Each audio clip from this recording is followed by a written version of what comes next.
దయచేసి అందరూ కూర్చోండి.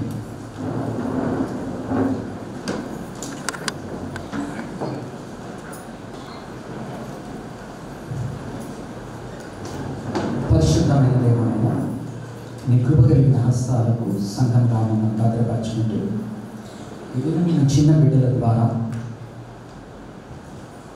మరి నీ యొక్క విశ్వాసుల ద్వారా నీవు కనపరుచుకొని ఉండగా మహిమపరచుకొని ఉండగా నీ వాక్యములు ధ్యానించబోతున్న సమయాన్ని నీ చేతులకు సమర్పించుకుంటూ సేవకునిగానైనా నన్ను నీ సేవ చాటును మరుగుపరుచుకోవాలని నీ పరిశుద్ధాత్మ నింపుదలతోనూ అభిషేకంతోనూ నీ మాటలను ఉపదేశకునిగా నా ద్వారా సంఘములోనైనా సమాధానం కలుగుట కొరకు రక్షణ కలుగుట కొరకు రాజుగా నీవునైనా గణపరచబడుట కొరకు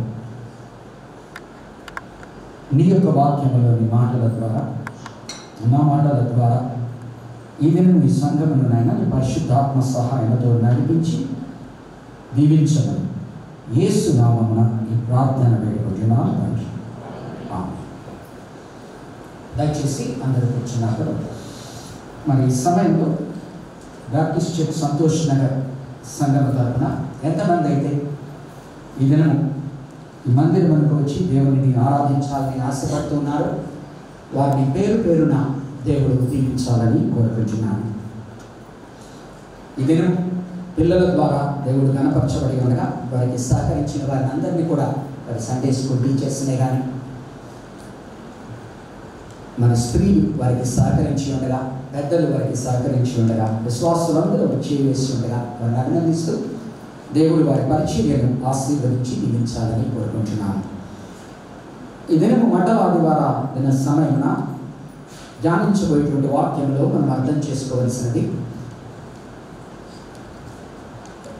రానున్న ఈ శుక్రవారము యేసు ప్రభు వారు శిలువ మీద మరణించబోతూ ఉండగా ఈ ఆదివారం ఆయనను జయోత్సాహముతో సందడితో సంతోషంతో యెరూషలేము పట్టణంలోకి ఆయనను ఆహ్వానించి ఆయనను కనపరిచిన వారిలో చాలామంది ఆ తరువాత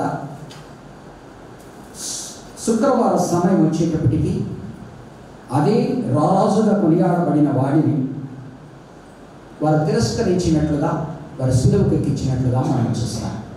కాబట్టి మండల ఆదివార దినమున ఆయన పురస్కారమును అందుకుంటున్నాడు. శుభ శుక్రవారం ముందు ఆయన తిరస్కారాన్ని అందుకుంటున్నాడు. అంత మాత్రాన ఆయనకు జరిగిన నష్టం ఏమీ లేదు.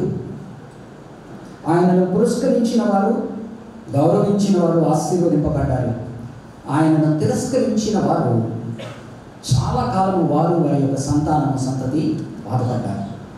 కానీ ఎంతమంది అయితే ఆయనను స్వీకరించారు, పురస్కరించారు, ఆయనను గణపరిచారు వారు వారి కుటుంబాలు కాలక్రమేణా ఆశీర్వదింపబడ్డారు. కాబట్టి ఈ దినము మండలాదివార ఆరాధనలో మనం పాల్గొనేటువంటి మనము ఈ దినం ఆయన పురస్కారంతో ఆహ్వానించాము, స్వీకరించాము. ఎంతమంది మనము శుభ శుక్రవారం వచ్చేటువంటి సమయానికి మన హృదయాలలో ప్రభువును తిరస్కరిస్తామో మనకు తెలియదు. మనం పురస్కారం చేసిన ఆయనను తిరస్కరించిన ఆయన దేవుడిగా, దేవుని కుమారుడిగా ఆయన తన ప్రాణాన్ని మన కొరకు శిలువ మీద అప్పగించాడు. మూడవ దినాన సజీవునిగా లేచాడు. లోకమనంతటిని ఆయన కొరకు సంపాదించుకున్నాడు. కాబట్టి మండల ఆదివార దినమున మనం గమనించవలసినది ఏంటి అంటే ఆయన గురించి పూర్వము ఇవ్వబడిన ప్రవచనాల అనుసారముగా ఆయన లోపలికి వస్తూ ఉన్నాడు. సమాధానకర్త అయిన రాజుగా గుర్రము మీద యుద్ధ ధోరణితో పోరాటముతో రాకుండా గాడిద మీద వినయముతో తగ్గింపు గుణముతో సమాధానకర్త అయిన రాజుగా ఆయన లోపలికి ప్రవేశిస్తున్నాడు. ఇవన్నీ కూడా ఒకానొక దినమున ఇచ్చిన ప్రవచనాలు. జకర్యా గ్రంథము 9వ అధ్యాయం చదవబడిన వాక్యం కనుక చూస్తే జకర్యా గ్రంథము 9వ అధ్యాయము 9 నుండి 10 వచనాలలో ఏదైతే మత్తయి సువార్త 21వ అధ్యాయము 4 నుంచి 5 వచనాలలో, యోహాను సువార్త 12వ అధ్యాయము 14 నుంచి 15 వచనాలలో ఈ ప్రవచనానుసారముగా ఆయన లోపలికి గాడిద మీద వచ్చాడు అని చెప్పబడుతుంది. కాబట్టి యేసు ప్రభు వారు సమాధానకర్త అయిన రాజుగా లూకాసు వార్త 19వ అధ్యాయము 28 నుంచి 35 వచనాలలో ఆయన గాడిద మీద ఎక్కి లోపలికి వస్తున్నట్టుగా మనం చూస్తున్నాం. సమాధానకర్త అయిన రాజుగా వస్తున్నాడు.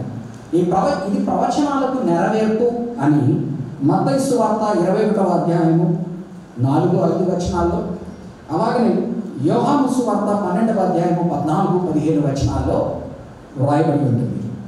కాబట్టి ఒక్కసారి జకర్యా గ్రంథంలో ఈ ప్రవచనం ఏంటో చూద్దాం. ఒక్కసారి జకర్యా గ్రంథము 9వ అధ్యాయము 9వ వచనం.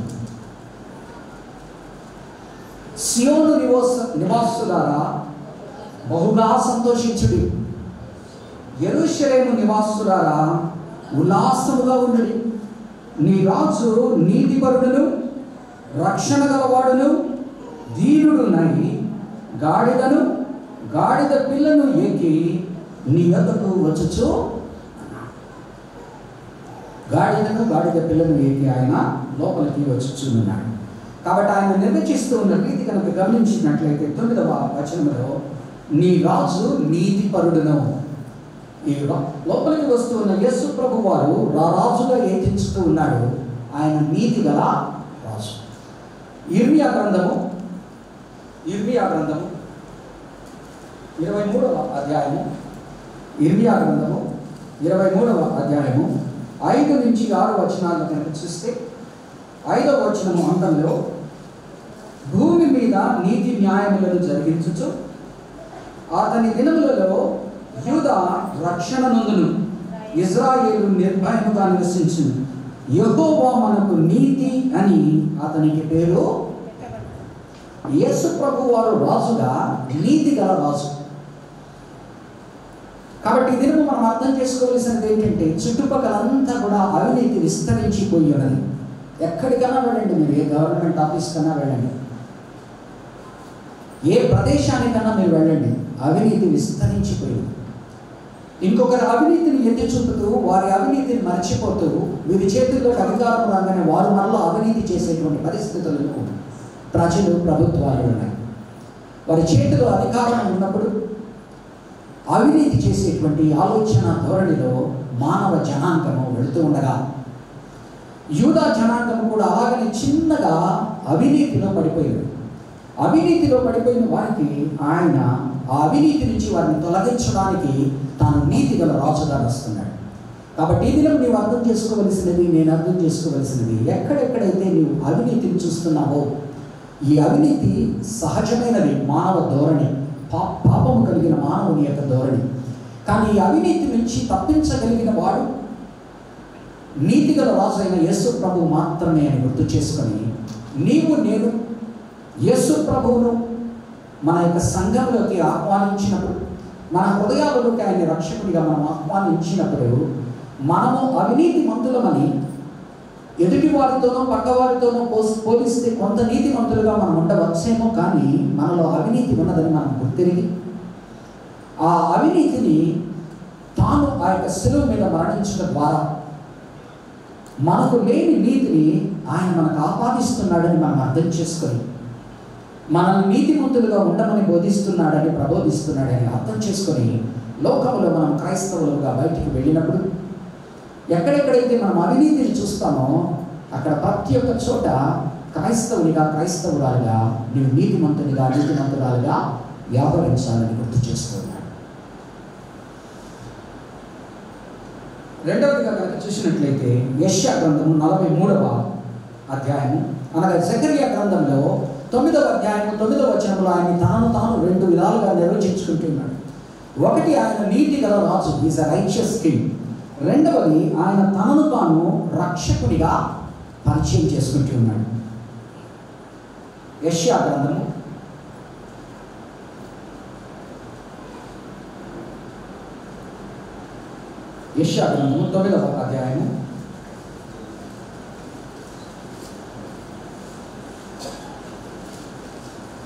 9వ అధ్యాయము 6వ వచనం చూసిన యెడల యెషయా గ్రంథము 9వ అధ్యాయము 6వ వచనం.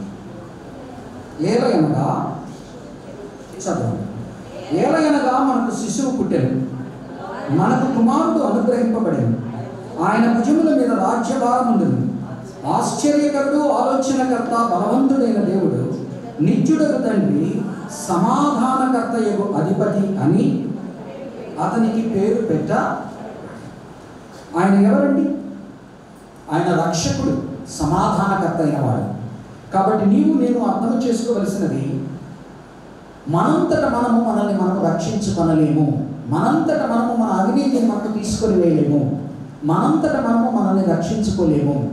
కాబట్టి ఆయన దేవుడై నుండి, రారాజై నుండి భూమి మీదకి మానవుడిగా ఏతించి నిన్ను నీవు రక్షించుకోలేని పరిస్థితులలో ఆయన తన ప్రాణమును ఒడ్డి నిన్ను రక్షిస్తున్నాడని నీవు అర్థం చేసుకున్నప్పుడు ఆ రక్షణకర్తను నీ హృదయంలో పెట్టుకొని ఆ రక్షణకు తగిన విలువ ఇస్తూ నీతిమంతునిగా జీవిస్తూ ముందుకు. అందుకని ఈ దినము ప్రభు వల్ల ధ్యానించిన వాక్య భాగం తీతు పత్రిక 3వ అధ్యాయం 3 నుంచి 7 వరకు కనుక చూస్తే ఆయన మన రక్షకుడై ఉన్నాడు. ఆయన రక్షణలో ఆయన కార్యాలు ఎలాగని చేస్తాడంటే, నీ హృదయంలో ఉన్న పాపమును ఆయన పరిశుద్ధాత్మ దేవుని ద్వారా గద్దిస్తాడు. పరిశుద్ధాత్మ దేవుని కార్యము పాపము కలిగిన మానవునిలో రక్షణ ప్రారంభము కాక ముందరనే పరిశుద్ధాత్మ కార్యము ప్రారంభమవుతుంది. నీలోనున్న పాపమును వాక్యము ద్వారా నువ్వు ఎదుర్కొన్నప్పుడు కానీ, దేవుని యొక్క ప్రేమను నువ్వు చర్చించినప్పుడు కానీ, దేవుని యొక్క గద్దింపు నీ యొక్క చెడు జీవితాన్ని గురించి గద్దింపు వచ్చినప్పుడు కానీ, హెచ్చరిక వచ్చినప్పుడు కానీ, నీ హృదయంలో పరిశుద్ధాత్మ ద్వారా ఒక కదలిక జరుగుతుంది. ఆ కదలిక జరిగినప్పుడు నీవెంత పాపివో నీకు అర్థమవుతుంది. నీవు నేను ఆ పాపమును ఎప్పుడైతే మనం గుర్తిస్తామో, మనం ఒప్పుకుంటామో,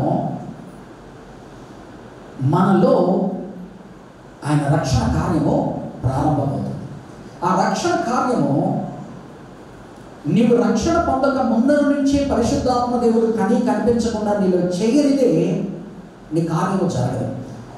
కానీ నీవు ఎప్పుడైతే ఆయనకు విధేయత చూపుతావో ఆ పరిశుద్ధాత్మ దేవుని యొక్క కార్యము సంపూర్ణముగా నీ జీవితంలో జరుగుతుంది. అందుకని పదే పదే గుర్తు చేస్తూ ఉంటాం.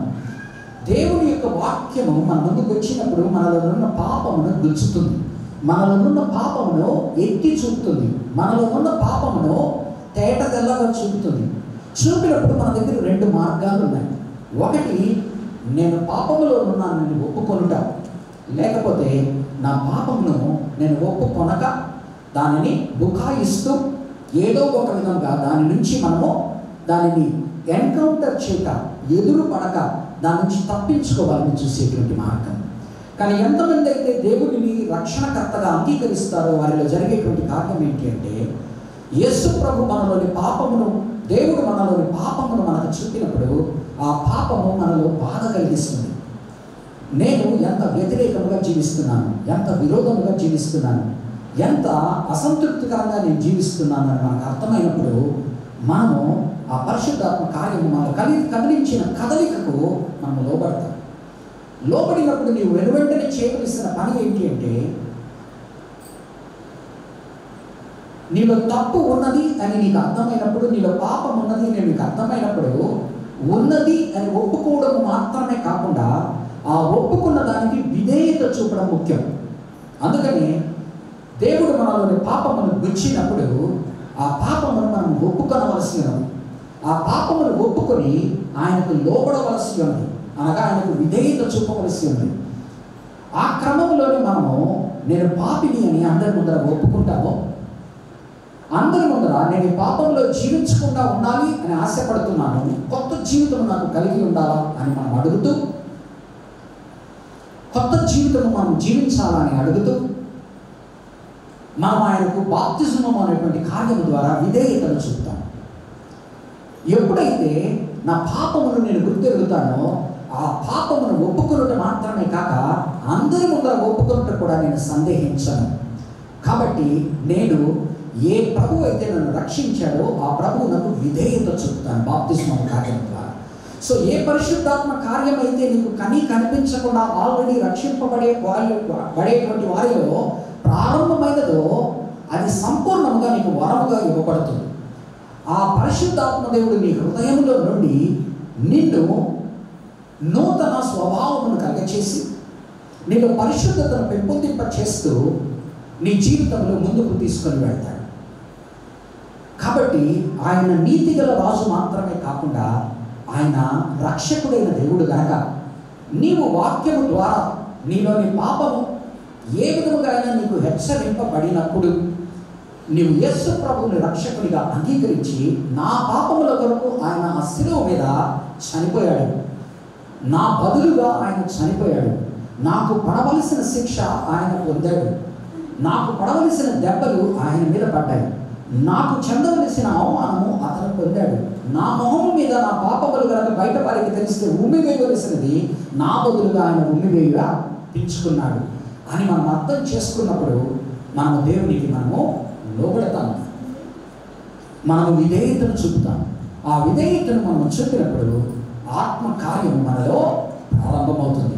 ఆ పరిశుద్ధాత్మ సహాయంతో మనము పాత జీవిలాగా ఉండకుండా, పాత మనిషిలాగా ఉండకుండా మనము నూతన సృష్టిని మనము అవుతాం. ఎవరైతే యేసు ప్రభువునందు ఉన్నారో వాడి నూతన సృష్టి. కాబట్టి వారి ప్రవర్తన ముందులాగా ఉండకుండా మార్పు చెందిన జీవితం కలిగినదై ఉంటుంది. కాబట్టి ఈ రక్షకుడిని మన హృదయంలో స్వీకరించినప్పుడు, ఆ రక్షకుడు మన హృదయంలో వచ్చినప్పుడు తండ్రి కుమారుడిని పంపించాడు రక్షించడం కొరకు. రక్షకుడిని నీవు స్వీకరించినప్పుడు తండ్రి కుమారులు కలిసి నీవు వారికి విధేయత చూపినప్పుడు బాప్తిస్మం అనేటువంటి కార్యము ద్వారా ఆయన పరిశుద్ధాత్మ దేవుడు అనేటువంటి వరమును నీకు సంపూర్ణపరుస్తాడు.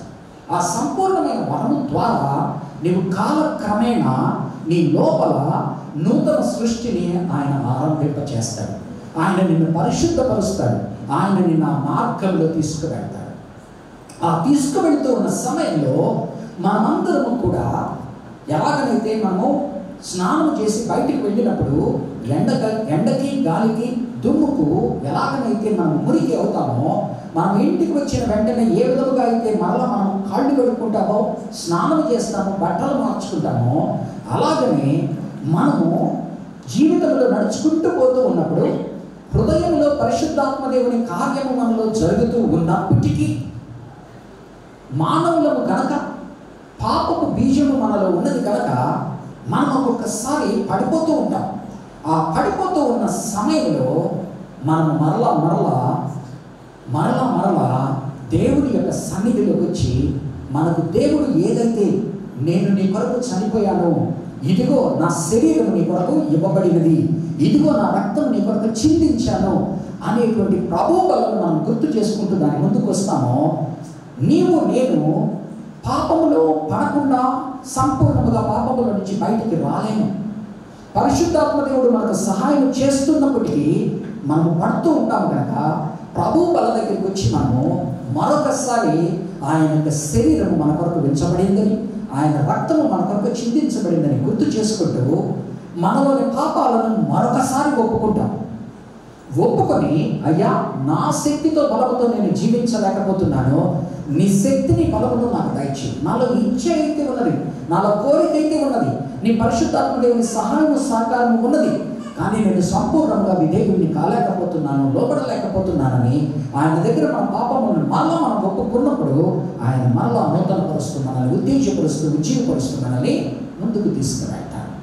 కాబట్టి ఈ రీతిగా మనం వెళ్తూ రక్షకుడిని మన హృదయంలో తండ్రి పంపిన కుమారుడైన యేసు ప్రభువుని రక్షకునిగా మనం స్వీకరించినప్పుడు వారి ఇరువురితో పాటు మనకు పరిశుద్ధాత్మ దేవుడు అనే వరం ఇవ్వబడతాడు. ఆ పరిశుద్ధాత్మ దేవుడు మనల్ని పరిశుద్ధపరుస్తూ ముందుకు తీసుకువెళ్తూ ఉన్న సమయంలో మనం ఎన్నోసార్లు మరలా పడిపోతూ ఉంటాం. కానీ ఆ పడిన స్థితిలోనే మనం ఉండకూడదు. దానికి ఆయన మనము కలుసుకున్నప్పుడల్లా మరలా ఆయన విరగొట్టబడిన శరీరాన్ని, ఆయన చిందించిన రక్తాన్ని గుర్తు చేసుకోమంటాడు. ఆ గుర్తు చేసుకున్నప్పుడు మనం మరలా ఆయనకు లోబడి ఆయన శక్తిని, బలాన్ని మరలా తిరిగి మనం అడుగుతాము, పొందుకుంటాము, ముందుకు సాగుతాము. ఈలాగున ఆయన రక్షణ కార్యం మనలో జరుగుతుంది. కాబట్టి ఎవరైతే, ఎన్నోసార్లు చెప్పాను, మరొకసారి చెప్పనివ్వండి, అందరూ కూడా దేవుడు ఉన్నాడని నమ్ముతారు. చాలామంది 98% దేవుడు ఉన్నాడని నమ్ముతారు. కానీ దేవుడు ఒక్కడే అని, ఏకైక దేవుడు అని నమ్మేవారు కొంతమంది. ఆయన సృష్టికర్త అని, సృష్టిమును పూజించకుండా సృష్టికర్తను మాత్రమే పూజించాలి అని నమ్మేటువంటి వారు కొంతమంది ఉంటారు. ఆ యొక్క కోవలో చెందిన వారు మనం, అనగా ఆయనను తండ్రిగా సృష్టికర్తగా అంగీకరిస్తున్నాం. అంత మాత్రాన సరిపోదు. యూదులు కూడా తండ్రిగాను సృష్టికర్తగాను ఆయన అంగీకరిస్తారు. కానీ ఆయన రక్షణ కొరకు పంపించిన యేసు ప్రభువును వారి హృదయంలోకి స్వీకరించలేదు గనుక వారిలో ఈ రక్షణకు సంబంధించిన ప్రభువు యొక్క ఆత్మ వారిలో ఉండదు కనుక వారు ఇంకా కూడా రాబో ప్రభువు కొరకు ఇంకా వేచి ఉన్నారు. వాళ్ళు మెస్సయ్య వస్తాడు భవిష్యత్తులో వస్తాడు అని ఇంకా వారు వేచి ఉన్నారు.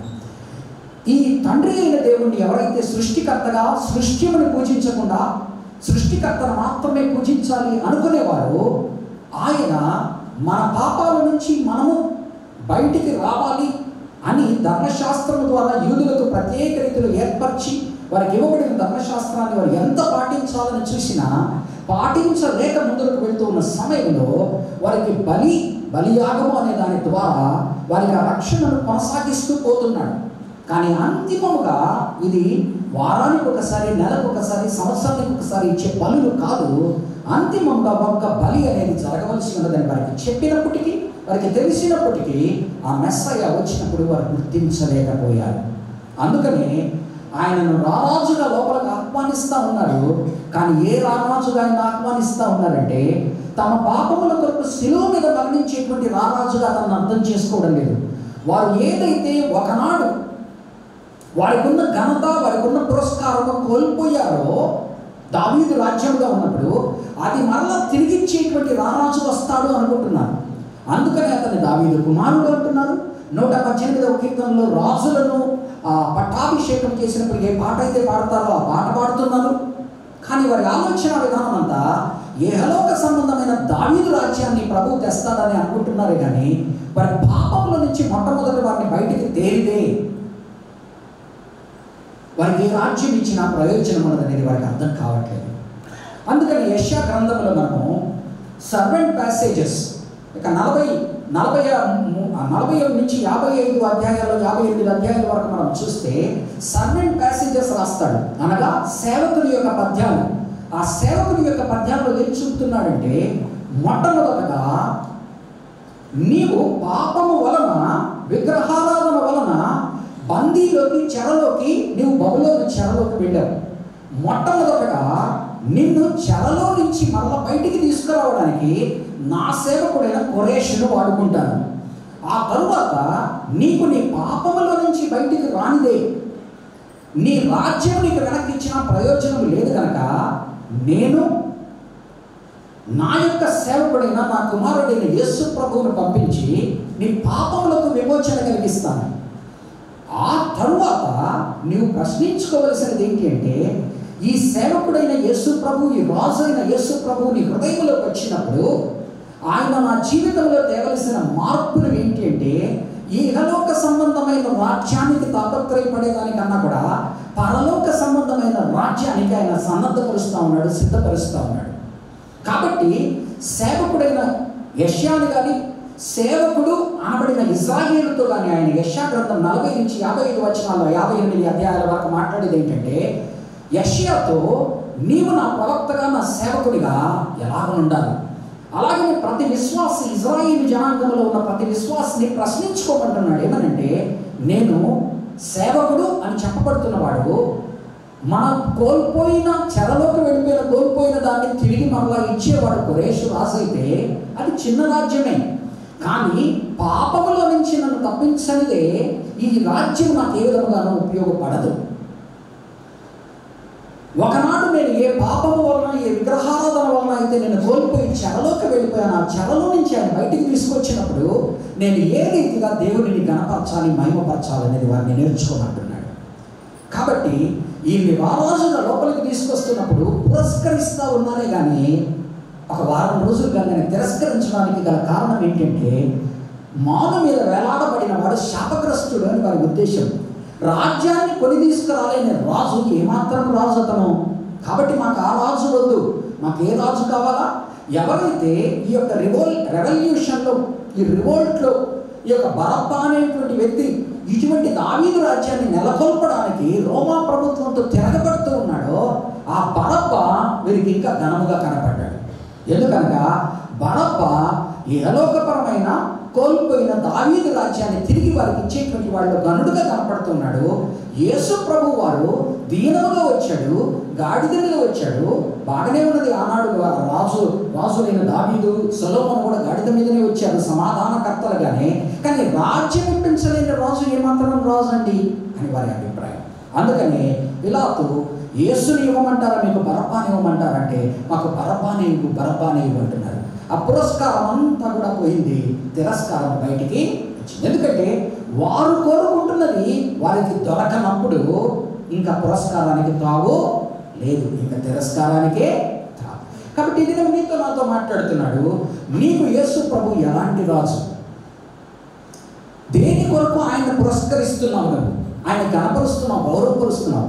ఒకవేళ నీవు అనుకున్న లాంటిది నీకు రాకపోతే ఆయనను తిరస్కరించే స్థితిలో ఉన్నావా? నిజంగా ఆయనను ఏ విధముగా పురస్కరించాలని ఆయన కోరుకుంటున్నాడు. మనందరం కూడా ఏదో కావాలని క్రైస్తవత్వంలోకి వస్తాం, ఏదో కావాలని సంఘంలోకి వస్తాం, దేని కొరకు తాపత్రయపడతాం. అవి కనుక మన జీవితాల్లో కనుక దొరకకపోతే వెంటనే మనం తిరస్కారానికి దారితీస్తుంది. అది కనుక ఇస్తే పురస్కారానికి దారితీస్తుంది. కానీ దేవుడు ఇది నీతో నాతో ప్రశ్నిస్తున్నది, నీవు దేని కొరకు ఆయన రాజుగాని అంగీకరించావు? ఆయన్ని రారాజుగా నీ హృదయంలో ఎందుకు స్వీకరించావు? ఏలోకపరమైన రాజ్యానుసారముగా కనిపించేటువంటి బహుమానాలు, కనిపించేటువంటి పురస్కారము, కనిపించేటువంటి గౌరవము, కనిపించేటువంటి ఘనత వీటి కొరక, లేకపోతే నిత్యములో ఎత్తి పెట్టబడిన నిత్యమైనవి పరలోక సంబంధమైన ఆశీర్వాదాల కొరకు ఆయన నీవు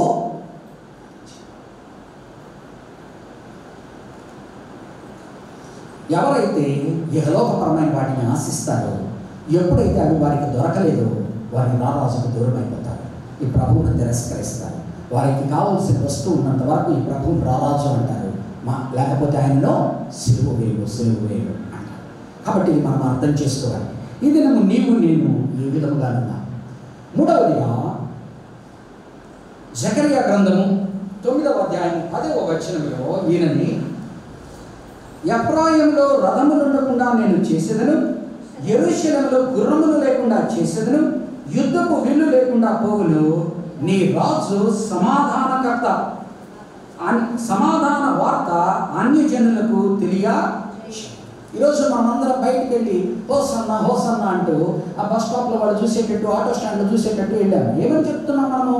అన్యజనులకు ఈయన రారాజు అని తెలియపరచడానికి మన తాపత్రయం మనం పెడతా ఉన్నాం. ఏమని తెలియపరుస్తా ఉన్నాం? ఈయన సమాధాన సువార్త తీసుకొచ్చేవాడు, సమాధానకర్త అంటున్నాం. ఈయన సమాధానకర్త అంటున్నాం.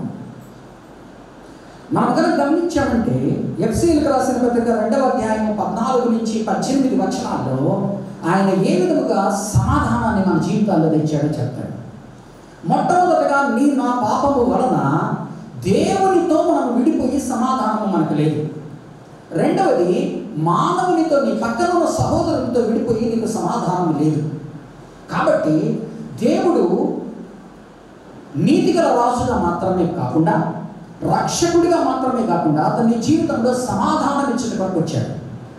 నీకు నీ పాపము వలన దేవునికి నీకు ఉన్న సత్సంబంధము తెగిపోయింది. ఆ సత్సంబంధాన్ని తిరిగి పునరావృతపరచడానికి ఆయన సమాధానకర్తగా వస్తున్నాడు. ఆయన రక్తాన్ని చిందించి సమాధానపరుస్తున్నాడు. నీకు పక్కన ఆనాడు ఆదాము పాపము చేసినప్పుడు ఆదాము భార్య అయిన హవ్వకు విభజన వచ్చేసింది, విభేదం వచ్చేసింది. వారి కడుపులో పుట్టిన కయీనుకు హేబేలుకు విభజన వచ్చేసింది, విభేదం వచ్చేసింది. అనగా పాపము మనిషిని దేవుని నుంచి దూరపరిచింది, మనిషి నుంచి దూరపరిచింది. మనుషులలో అతి సన్నిహితమైన వారు ఎవరైనా ఉన్నారు అంటే నా యొక్క ఎముకలలో ఎముక, నా మాంసంలో మాంసం అనబడేటువంటి నా భార్య. కాబట్టి నా భార్యతోనే నాకు పాపము వల్ల విభేదన వచ్చేసింది, సమాధానం లేదు. ఆ తర్వాత నేను నా భార్య ఏదో ఒక రకంగా బిడ్డల్ని కన్నాను, ఆ బిడ్డల మధ్యన సమాధానం లేదు, ఆ బిడ్డల వలన నాకు సమాధానం లేదు. బిడ్డలను కన్నాను, బిడ్డలకు ఒకరి మధ్యన ఒకరికి సమాధానం లేదు, ఆ బిడ్డల వలన నాకు సమాధానం లేదు. కాబట్టి యేసు ప్రభు వారు సమాధానకర్తగా వచ్చినప్పుడు ఏం చేస్తున్నాడంటే, దేవునికి మానవుడికి మధ్యన ఏ సమాధానం అయితే కోల్పోయారో ఆ సమాధానాన్ని తిరిగి ఆయన ఇస్తున్నాడు. ఏదైతే నాకు నా భార్యకు సమాధానం తెగిపోయినదో దానిని మళ్ళా తిరిగి ఇస్తున్నాడు.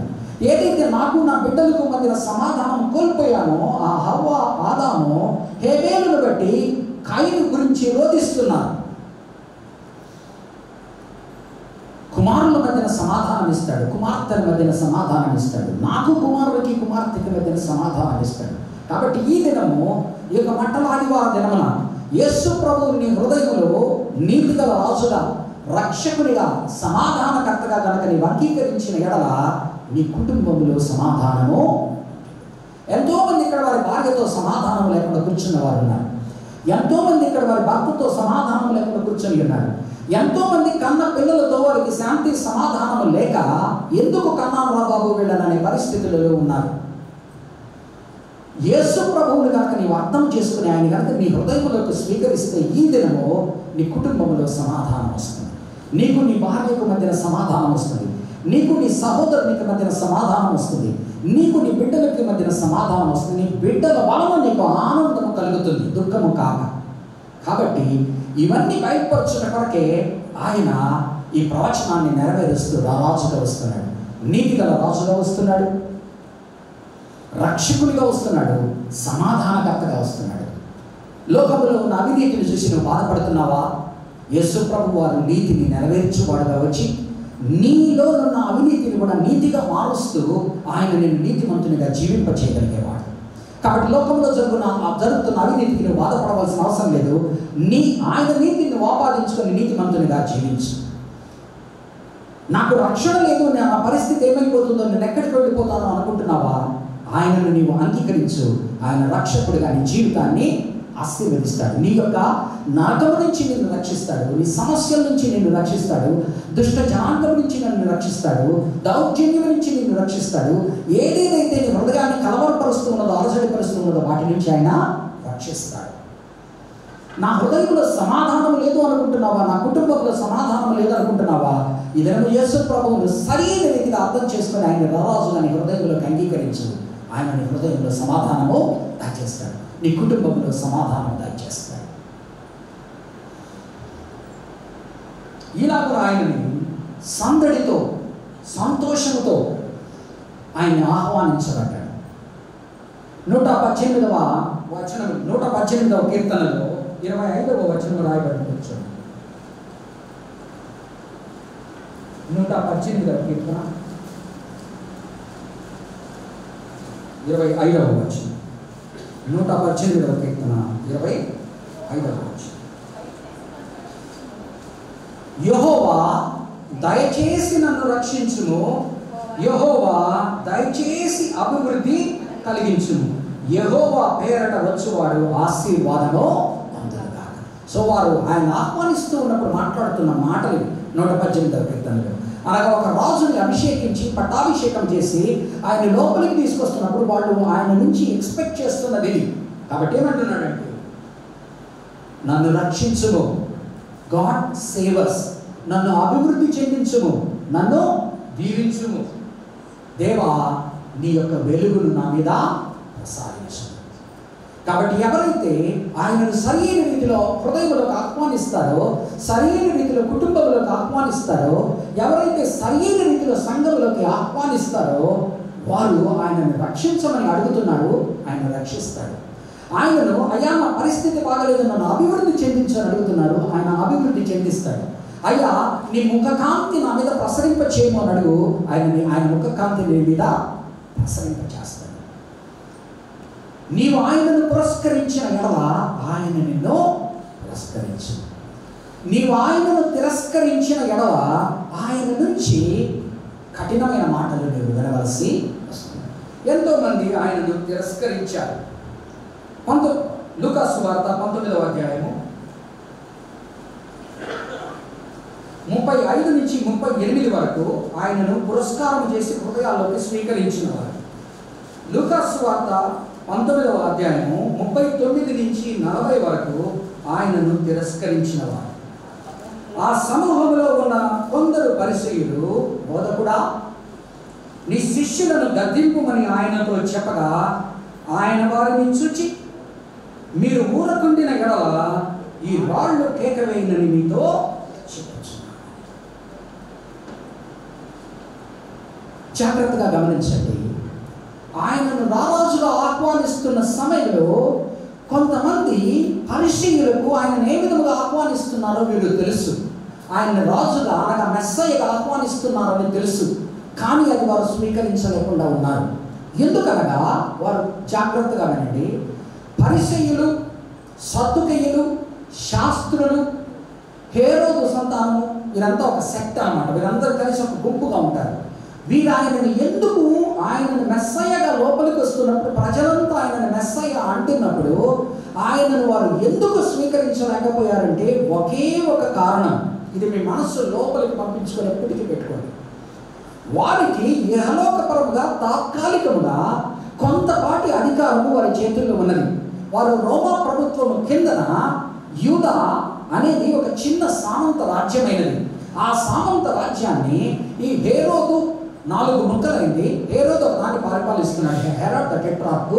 కాబట్టి హేరోదు సంతానము జనులు, అలాగనే పరిసయ్యులు అనగా ఎవరైతే ధర్మశాస్త్రాన్ని బాగా అవపోసన పెట్టామని దేవునికి దగ్గరగా ఉన్నామని పరిశుద్ధులు అనుకుంటున్న వారు జనము నుంచి ఘనత మహిమ పొందుకుంటున్నారు, అగ్రస్థానాలలో కూర్చుంటున్నారు. వారు ఎక్కడికి వెళ్తే వారికి అక్కడ ఆహా ఓహో అని వారికి మర్యాద లభిస్తూ ఉన్నది. కాబట్టి వీరు దేవుని ప్రజలు, దేవుని యొక్క వీరు పరిశుద్ధులు, దేవుని యొక్క ధర్మశాస్త్రాన్ని బాగా తెలిసిన వారు. సద్దుకయ్యులు అనేవారు ఈ యొక్క ప్రధాన యాజకులు సద్దుకయ్యులు ఎవరంటే టెంపుల్ కల్ట్ మీద అనగా ఆలయం మీద ఒక స్ట్రాంగిల్ హోల్డ్ కలిగిన వారు, అనగా ఒక గ్రిప్ కలిగిన వారు. అనగా యాజకుల ద్వారా, ప్రధాన యాజకుని ద్వారా, అతని చుట్టుపక్కల ఉంటున్న సద్దుకయ్యులు అనేటువంటి సెక్ట్ ద్వారా వారు ఆలయాన్ని కంట్రోల్ చేసి పెట్టుకున్నారు. అనగా జాగ్రత్తగా వినండి. ఈ హేరోదు అనేటువంటి వారు సెక్యులర్ పరముగా హేరోదు సంతానము, హేరోదు ప్రజలు అని వింటాం, యేసు ప్రభువును తిరస్కరించిన వారుగా వారు సెక్యులర్ లీడర్షిప్లో ఉండి సెక్యులర్గా వారు అడ్మినిస్ట్రేటివ్ పవర్స్ని చేతులు పెట్టుకున్నారు. పరిసయ్యులు రిలీజియస్ పవర్స్ని చేతులు పెట్టుకున్నారు, మతపరమైన వాటి మీద అధికారాన్ని సంపాదించున్నారు. ఈ యొక్క ప్రధాన యాజకులు సద్దుకయ్యులు ఆలయం మీద గ్రిప్ సంపాదించున్నారు. అంటే ఆలయాన్ని వారి యొక్క కట్టుదిట్టంలో పెట్టుకొని ఉన్నారు. వీటన్నిటి నుంచి కూడా వారికి లాభము వస్తూ ఉన్నది, అనగా వారికి ఘనత వస్తూ ఉన్నది, మహిమ వస్తూ ఉన్నది, లాభం వస్తూ ఉన్నది.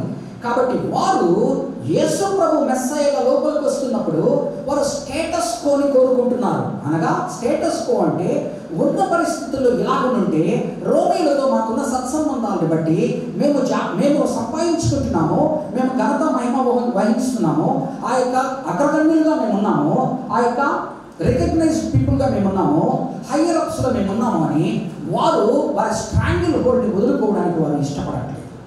కాబట్టి యేసు ప్రభువు లోపలికి రారాజుగా వీరు స్వీకరిస్తున్న సమయంలో వీరు తిరస్కరిస్తున్నారు. ఎందుకనగా their status quo would be broken.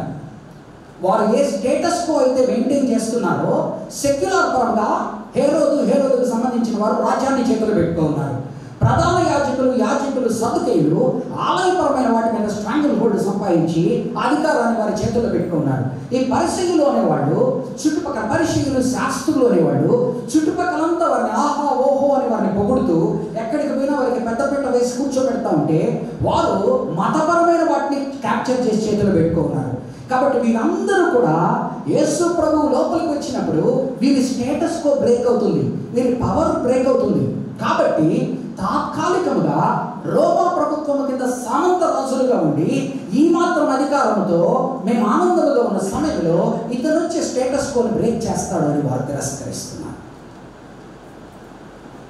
ఈరోజు చాలాసార్లు ప్రభుత్వాలలో కానీ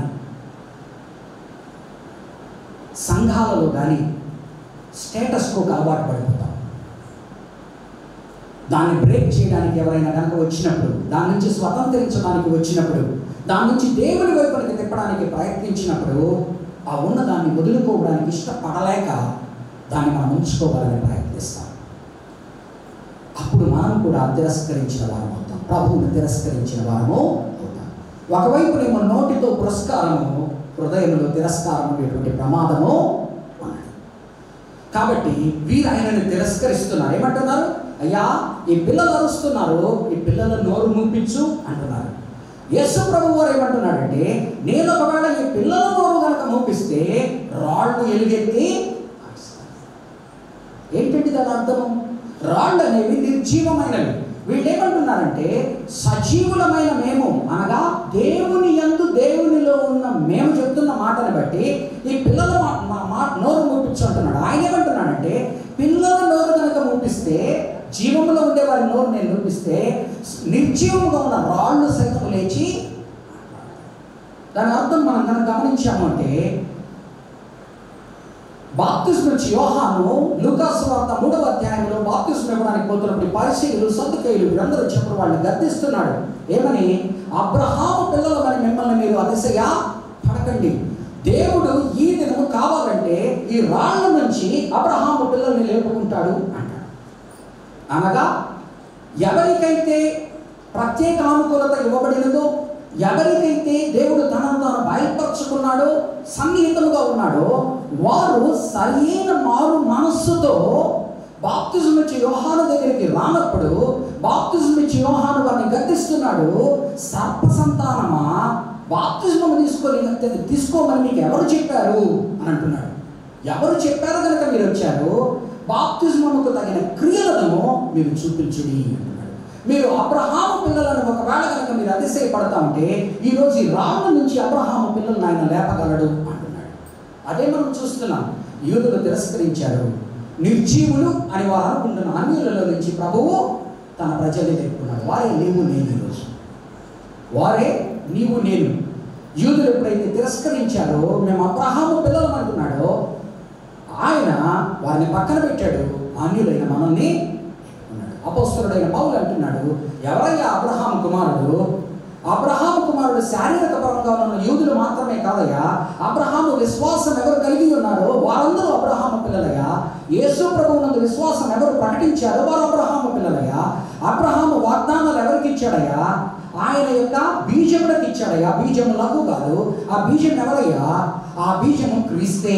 కాబట్టి ఎవరైతే క్రీస్తును అంగీకరిస్తారో వారు అబ్రహాము పిల్లలు అయ్యారు. ఎవరైతే యేసు ప్రభువునందు విశ్వాసము ప్రకటిస్తారో వారు అబ్రహాము పిల్లలు అయ్యారు. వారు సజీవులు అయ్యారు. ఒకనాడు నిర్జీవులు అనబడుతున్న వారు ఈరోజు సజీవులు అయ్యారు. కాబట్టి యేసు ప్రభు వారు యేసు ప్రభువుని తిరస్కరించినప్పుడు ఆయన వారిని తిరస్కరిస్తూ ఉన్నాడు. ఆయన వారిని తిరస్కరిస్తూ ఉన్నాడు.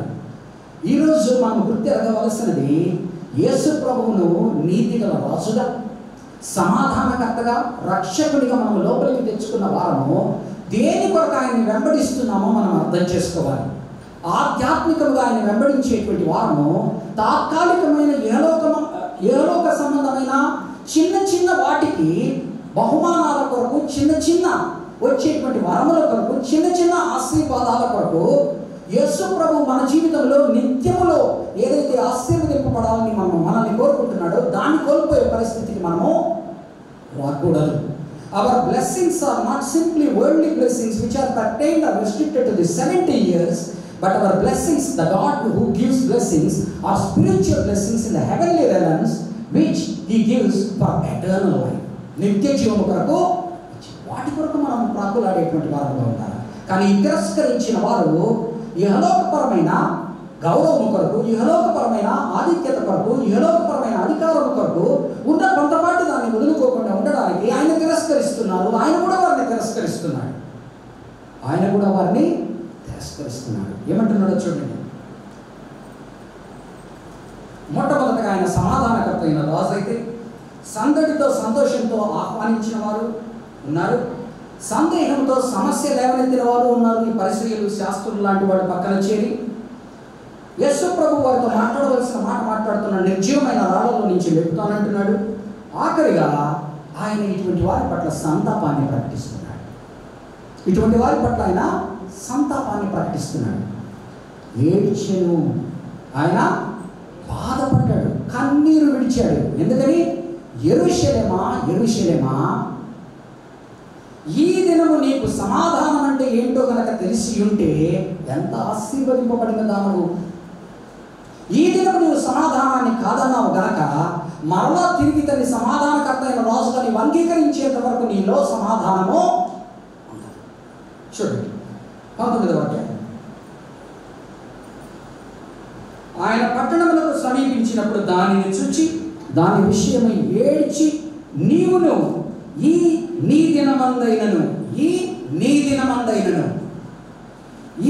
దినమందైనను సమాధాన సంబంధమైన సంగతులను తెలుసుకొనిన ఎడల నీకెంతో. ఈ రోజుకైనా నీకు సమాధానం ఏంటో కనుక నువ్వు తెలుసుకొని ప్రభువుని పరలోక ఆశీర్వాదాల కొరకు, ఆత్మీయ ఆశీర్వాదాల కొరకు, నిత్య జీవంలో పొందుకునేటువంటి ఆశీర్వాదాల కొరకు ఆయనను వెంబడించిన ఎడల నీకెంతో మేలు. నీవును ఈ నీ దినమందైనను సమాధాన సంబంధమైన సంగతులను తెలుసుకొని ఎడల నీకెంతో మేలు.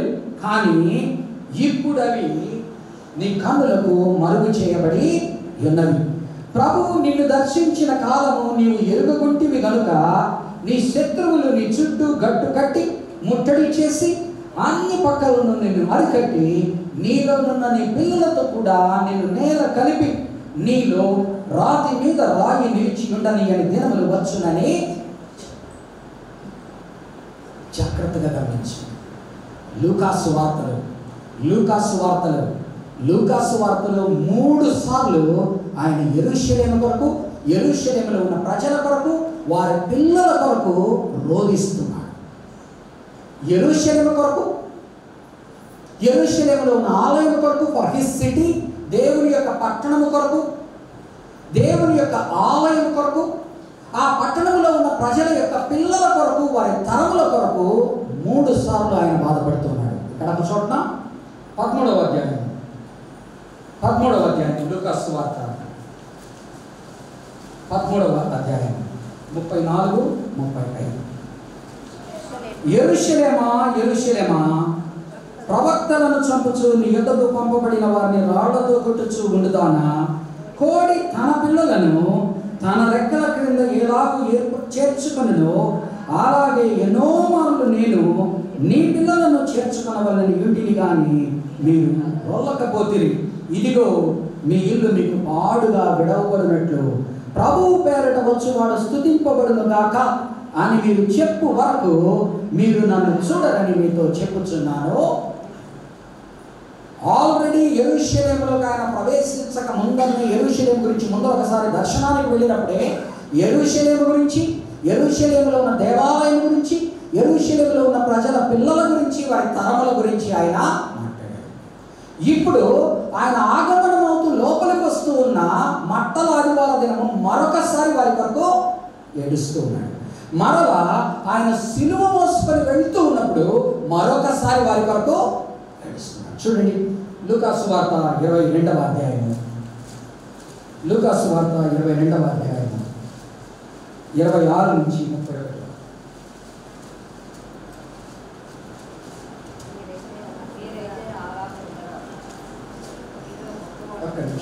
23వ అధ్యాయము 26 నుంచి 31. వారు ఆయనను తీసుకుని పోవచ్చుండగా పల్లెటూరు నుండి వచ్చుచున్న కురేనీయుడైన సిమోను ఒకని పట్టుకుని యేసు వెంట సిలువను మోయుటకు అతని మీద దానిని పెట్టింది. గొప్ప జన సమూహమును ఆయనను గురించి రొమ్ము కొట్టుకొనుచు దుఃఖించుచున్న చాలా మంది స్త్రీలను ఆయనను వెంబడించిరి. యేసు వారి వైపు తిరిగి, యెరూషలేము కుమార్తెలారా, నా నిమిత్తము ఏడవకుడి, మీ నిమిత్తమును మీ పిల్లల నిమిత్తమును ఏడుగుడి. ఇదిగో గొడ్రాండ్రును కనని గర్భములను పాలియని స్థానములను ధన్యములైనవని చెప్పు దినములు వచ్చుచున్నవి. అప్పుడు మా మీద పడుడని, పర్వతముల మీద మమ్ము కప్పుడని కొండలతోనూ జనులు చెప్పుకొనసాగుదురు. వారు వచ్చి పచ్చి మ్రానుకే ఇలాగ చేసిన కదా ఎండిన దానికి ఏమి చేయుదురు అని.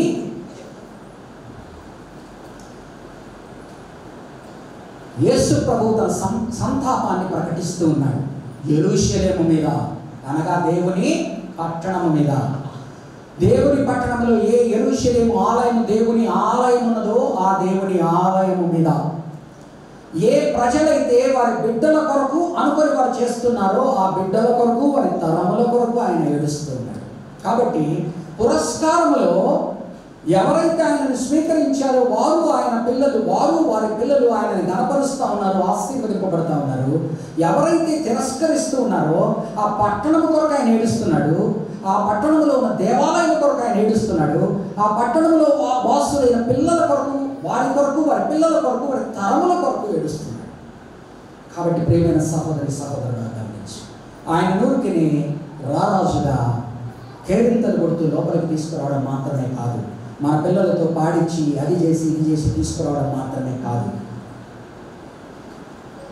ఆయనను తిరస్కరించిన ఎడల, మన పిల్లలకు ఆయనను సరిగ్గా నేర్పించని ఎడల, ఆయనను మనం స్వీకరించి మన జీవితాలను సర్దుకొని మనము మాదిరిగా ఉంటూ మన పిల్లల్ని పెంచుకొని ఎడల, మన పిల్లలకు ప్రభువును పరిచయం చేయని ఎడల, మన పిల్లలను ప్రభు మార్గంలో నడుపుకొని ఎడల, వారికి ప్రభువును వెంబడించిన పరలోక ఆశీర్వాదాల కొరకు, నిత్య ఆశీర్వాదాల కొరకు అని నేర్పించని ఎడల, యలోకపరమైన తాత్కాలికమైన ఆశీర్వాదాల కొరకే అని నేర్పిస్తూ వారికి అందనప్పుడు వారు ఫిర్యాదు చేస్తున్నప్పుడు నీవు వారిని సమర్థిస్తూ వారి పాపములో నీవు పాలిభాగస్తులు అవుతున్నప్పుడు జరిగేది ఏంటంటే ఆ పిల్లల కొరకు దేవుడు ఏడుస్తున్నాడు. అటువంటి ఆలయం కొరకు ఆయన ఏడుస్తున్నాడు. అటువంటి ప్రజల కొరకు ఆయన ఏడుస్తున్నాడు. అటువంటి తరముల కొరకు ఆయన వారి పిల్లల కొరకు, తరముల కొరకు ఏడుస్తున్నాడు. ఈరోజు పిల్లల్ని చాలా చక్కగా పాడిపించుకుంటూ లోపలికి తీసుకొచ్చినంత మాత్రాన సరిపోదు సంగమా. వారికి యేసు ప్రభువుని సరైన రీతిలో పరిచయం చేయవలసిన బాధ్యత తల్లిదండ్రులుగా మనకున్నది, సంఘముగా మనకున్నది, పెద్దలుగా, పాస్టర్లుగా. ఆ తర్వాత వారు ఏ విధముగా వెంబడించాలో నేర్పించవలసిన బాధ్యత వారికి ఉన్నది. ఇక్కడున్న చిన్న చిన్న వరాల కొరకు, ఇక్కడిక్కడున్న చిన్న స్థానాల కొరకు, ఇక్కడిక్కడున్న చిన్న అవకాశాల కొరకు అని వారిని ప్రోత్సహిస్తూ మనం పోయాము అంటే వారికి నిజమైన రీతిలో మనం దేవుడిని పరిచయం చేసినట్టు కాదు. వారు ఇవే నిజం అనుకుంటారు, ఇవే ఆశీర్వాదాలు అనుకుంటారు, ఇవే నేర్చుకుంటారు, ఇలాగనే వారు ముందుకు వెళ్తారు. వారు లేటరాను ఏలోకపరమైన ఆశీర్వాదాల కొరకు వెంబడించారు కనుక ఏలోకపరమైన ఆశీర్వాదాలు పొందుకుంటారు, పరలోకమైన ఆశీర్వాదాలు వారు పొందుకుంటారు. కాబట్టి మనము మన పిల్లల దగ్గర పాటలు పాడించినంత మాత్రాన, మన పిల్లలందరూ గుంపుగా కూడి వారితో మనం గ్రూప్ ఫోటో తీసుకున్నంత మాత్రాన, వారితో బాగా చేస్తున్నారని మన ముద్దు మురిపంతో ఉన్నా వారిని సక్రమమైన మార్గంలో మనం నడిపించకపోతే వారికి యేసు ప్రభువును నీతిగల రాజుగా, సమాధానకర్తగా, రక్షకునిగా, పరిశుద్ధాత్మ దేవుని బహుమానంగా ఇచ్చేటువంటి వారిగా పరిచయం చేయకపోతే అతను ఇహలోకపరమైన తాత్కాలికమైన ఆశీర్వాదాల కొరకు సంఘంలో చిన్న చిన్న వాటి కొరకు కాదు, ఆయన వేరే వాటి కొరకు మనల్ని పిలిచాడని వారికి నేర్పించకపోయిన ఎడల మనమే మన పిల్లల గొంతుకు వస్తున్నట్టు, మనమే మన పిల్లల్ని చెడు మార్గంలో నడుపుతున్నట్టు, మనమే మన పిల్లల్ని యేసు ప్రభువుని సరిగా బోధించని వారం అవుతున్నాం. ఆ తర్వాత క్రైస్తవులము అనే పేరు మనకు మిగులుతుంది కానీ నిజమైన ఆత్మీయమైన క్రైస్తవులనే ఆశీర్వాదం మనకు. కాబట్టి ఈ దినము తల్లిగా, తండ్రిగా నీవే విధముగా ఆయన అర్థం చేసుకుంటున్నావు. దేని కొరకు నీవు సంఘానికి వస్తున్నావు, దేని కొరకు నీ పిల్లల్ని ప్రోత్సహిస్తున్నావు, ఏ అవకాశాల కొరకు వారిని ప్రోత్సహిస్తున్నావు, దేని కొరకు నువ్వు సంఘంలో ఉండడానికి ఇష్టపడుతున్నావు, దేని కొరకు వెళ్ళిపోవడానికి నువ్వు ఇష్టపడుతున్నావు, దేని కొరకు నువ్వు లోపలికి ఉండడానికి ఇష్టపడుతున్నావు, దేని కొరకు నువ్వు బయటికి వెళ్ళిపోవడానికి ఇష్టపడుతున్నావు. నీకు కావాల్సినవి నువ్వు దొరికినంత వరకు లోపల కూర్చోవడం, నీకు కావాల్సినవి దొరకకపోతే బయటికి వెళ్ళిపోవడం, నీకు నచ్చినవి నువ్వు చేసుకుంటూ కూర్చోవడం, నీకు నచ్చనిప్పుడు బయటికి వెళ్ళిపోవడం అనేది సరైన విధానం కాదు. సంఘం అనగా అదొక సమూహం, దేవుని ద్వారా రక్షింపబడి ఆరాధన క్రమం అనగా ఆరాధన అంతా ఆరాధన. నేను ఒక దానికి వచ్చాను, నేను గెస్ట్ స్పీకర్ కాదు. 11:45కి నా చేతికి వాక్యం ఇస్తే 12:30 వరకు చెప్పుకొని వెళ్ళిపోవడానికి నేను కాపరిని. 24/7 సంఘ పరిచర్యలు ఉండవలసిన వాడు. ఆరాధన క్రమం ప్రారంభమైతే 10 నుంచి 1 గంట వరకు ఏవేవైతే నా బాధ్యతలు ఉన్నాయో నెరవేర్చవలసిన వారం. అలాగనే పరిచారకులుగా పరిచర్య చేసే వారము మన పరిచర్య చేసుకొని మనం లేచి వెళ్ళిపోతూ ఉండడము, మన పరిచర్య కాని దానిలో మనం పాల్గొనకుండా ఉంటూ ఉండడము, ఇది ఆరాధన కాదు, ఆరాధన క్రమము కాదు, అది సంఘము. దయచేసి అర్థం చేసుకోండి. This is not a cinema. నీకు లోపల వచ్చినప్పుడు ఇష్టం వచ్చినప్పుడు లోపలికి రావడం, ఇష్టం వచ్చినప్పుడు బయటికి వెళ్ళిపోవడము కాదు. కాబట్టి దయచేసి మనమేమి పాటిస్తున్నాము అదే మన పిల్లలు అర్థం చేసుకుంటారు, పాటిస్తారు. నీకు నిజమైన రక్షణ తెలిస్తే నీ బిడ్డకు నిజమైన రక్షణ ఏంటో తెలుపుతారు. నీకు బాప్తిజం మీద నీకున్న అవగాహన ఏంటో నీకు సరిగ్గా ఉంటే నీ బిడ్డలకు బాప్తిజం గురించి అవగాహన నువ్వు నేర్పిస్తావు. నీకు ఆరాధన పట్ల, ఆరాధన క్రమం పట్ల నీకే ఆలోచన విధానం ఉన్నాయో నీ బిడ్డకు నేర్పిస్తావు. కాబట్టి ఈ దినము మన బిడ్డలు ఏదో ఆనందించడం మంచిదే, కానీ ఆ బిడ్డను సరి అయిన మార్గంలో మనం కనుక దేవుని ఎందుకు పెంచుకొని ఎడలా, ఎంత పురస్కారం చేస్తున్నామని మనం అనుకున్నా, ఆయనకి ఎంత పెద్ద పీట వేస్తున్నాం అనుకున్నా, మనం ఆయన తెలియకుండానే తిరస్కరించిన వారం అవుతాము. ఆ పురస్కారం అంతా కూడా వ్యర్థమే అవుతుంది. ఆఖరికి తిరస్కారమే మిగులుతుంది. ఆయన మనల్ని తిరస్కరిస్తాడు. అట్టి బాధ, అట్టి పరిస్థితి ఎవ్వరికి రాకూడదని సంఘముగా సరిదిద్దుకోవలసినవి ఎన్నో ఉండగా, క్రైస్తవ కుటుంబాలుగా సరిదిద్దుకోవలసినవి ఎన్నో ఉంటూ ఉండగా, వాటిని సరిదిద్దుకోవలసిన బాధ్యత తల్లిదండ్రులుగాను, పెద్దలుగాను, కాపరిగాను, సంఘముగాను మనకున్నది. దానిని మనము క్రమబద్ధముగా అనుసరిస్తూ దేవునికి నిజముగా ఆరాధిస్తూ ఇష్టలుగా ఉంటూ ఆయన ద్వారా దీవెనలు పొందాలి. కాబట్టి నేను మండలాది వారిని మరొకసారి గుర్తు చేస్తున్నాను. పురస్కారమా, తిరస్కారమా? నీవు ఆయనను పురస్కరించిన ఎడల, సరిగా పురస్కరించిన ఎడల ఆయన నిన్ను పురస్కరించు. నీవు ఆయనను తిరస్కరించిన ఎడల ఆయన నిన్ను తిరస్కరించు. కాబట్టి ఆ తిరస్కారం మనకు ఎవరికి కూడా వద్దు. పురస్కారంలోనే ఉంటాం. పునరుద్ధాన మహిమ కొరకు వెయిట్ చేసేటువంటి వారుగా, నిత్య ఆశీర్వాదాల కొరకు, నిత్య జీవం కొరకు వెయిట్ చేసేటువంటి వారుగా, పరిశుద్ధులుగా, పరిశుద్ధాత్మ ద్వారా నడపబడుతున్న వారిగా మనం ముందుకు సాగాలి.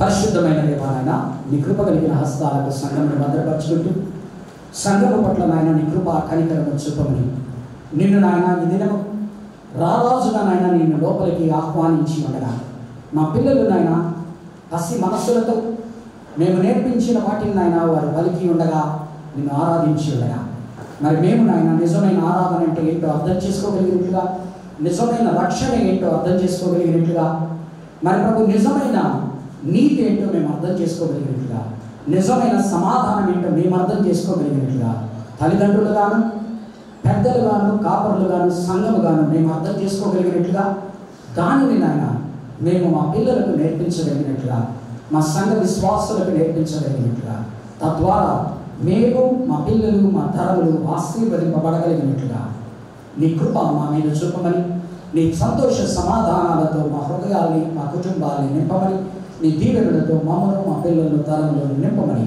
కూడి ఉన్న వాళ్ళు ఏ ఒక్కరు కూడా నిన్ను తిరస్కరించే వారుగా నడకుండా, నీ ఆశీర్వాదాలకు దూరం అయ్యేటువంటి వారుగా నడకుండా, నీ ఆశీర్వాదాలు పొందుకునేటట్టుగా ఇక్కడ ఉన్న ప్రతి బిడ్డను, వారి కుటుంబాలను దీవించమని యేసు నామమున ఈ ప్రార్థన వేడుకుంటున్నాను.